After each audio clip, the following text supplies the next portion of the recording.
So, tell me the story of this car, Jamie.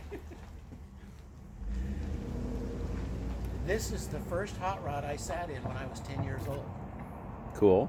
Our families were really close, Mm-hmm. and we would go to Torrance on Father's Days and Thanksgivings and Christmases, and I would go out in the garage, and he would let me sit in the car. All it had was a piece of plywood on it, and I would pretend to drive it. Okay. Known him all my life. Ended up in Pahrump. This car was in the backyard, and he passed away. And my brother and I went to the funeral. And unbeknownst to me, my brother knew how much I cared about this car because it was literally always something I thought about. When we were sitting at the bar talking to Jackie, and she's leaning against the kitchen sink, and right behind her out in the backyard is the car sitting there.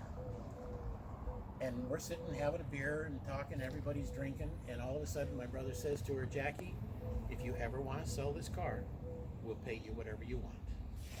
And after I picked myself up off the floor, I said, "What do you do?" He says, I know how you feel about this car. He says, "We'll put it together," because it was all apart. And 2 weeks later, he gets a letter, of which I still have a copy of the letter, saying, "If you want this thing, come and pick it up."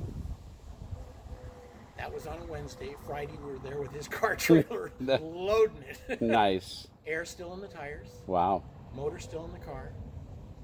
Everything. I left with 3 boxes of other stuff. And everything you see on this car is what was there when he built it. And what year was it built? 1947. Car sat in his garage for 62 years. Wow. When was it retired from being driven? 1949. Holy cow. They owned a home were renting in Gardena. He put a plastic gasoline bottle on his left foot, wired the electrical to the frame, to the firewall, and drove it to Torrance, pulled it in the garage, and never started it again. Wow. For what? Any particular reason? Yeah, he raised 3 girls. Oh, that'll do it. And then how long did it take you to put it back together? 5 years we spent. You and your brother? Mm-hmm. Very cool. Stripped it down, pulled the body off. I took the body home and the motor, and he did the entire drivetrain. Shy of the motor. Right. Yeah, it's such an awesome car. So, all right, now I will do the little walk around of the car. Evans intake, Krager side cover, Thomas head, Firestone beer. Firestone. It is Walker. Firestone, isn't it? Yeah. Which is the staple here on the Central Coast, Firestone Walker. Was it all? It wasn't always a coupe, was it? It was a roadster. He put the coupe body on it and never bolted it down and drove it to Torrance. Oh, really? It was not even bolted down. Sounds like my DeSoto. It's still not bolted down after 4 years. And you've drag raced it, right? That's all we've done with it. And what's it done at the drag races? We made 70. You went 70 miles an hour? Yes. What's the story? In a quarter mile. That's impressive. What's the story on that steering wheel? We have no idea.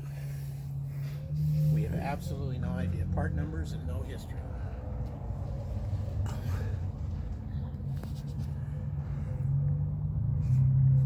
It's got an old original 8-day military clock.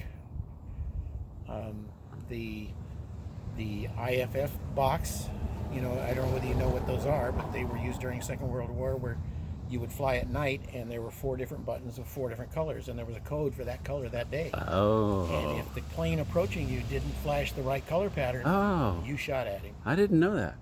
That's the only way they could determine at night. Okay. Any last words for our audience? It's a piece of shit, but I love it.